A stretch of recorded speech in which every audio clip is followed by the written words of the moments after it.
Son proxectos que pertencen a sectores estratéxicos para a provincia de Pontevedra, como a construción, as enerxías limpas ou a cadea Marindustria, e que agora collerán impulso dende o polígono de Barro. Esta mañá, 7 iniciativas empresariais e emprendedoras recibían da Deputación de Pontevedra un espazo no viveiro de empresas. Damos un paso máis é necesario en favor do tecido empresarial, que é o motor da economía da provincia, para os beneficiarios, lóxicamente, porque van a poder dispoñer de outro espazo máis, un espacio novo, por primeira vez, para relanzar ese proxecto que xa están nun bo camiño, ou para iniciar outro novo e logo para a economía da provincia. Os proxectos beneficiarios dispoñen agora neste viveiro dunha nave ou oficina para o seu desenvolvemento inicial a un prezo reducido durante un ano, con posibilidade de 2 prórrogas anuais adicionais e, ademais, con asesoramento técnico. O difícil que é levar a cabo esa idea, o difícil que é conseguir ese soño,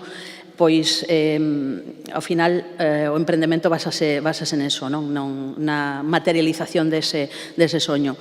E non é o mismo facelo a pulmón, solo, que ter alguén que te apoie. Neste caso, a Diputación de Pontevedra. Y ahora lo que hemos hecho fue tener la concesión de una nueva nave que es la 11, con el objeto de poder ampliar y crecer un poquito.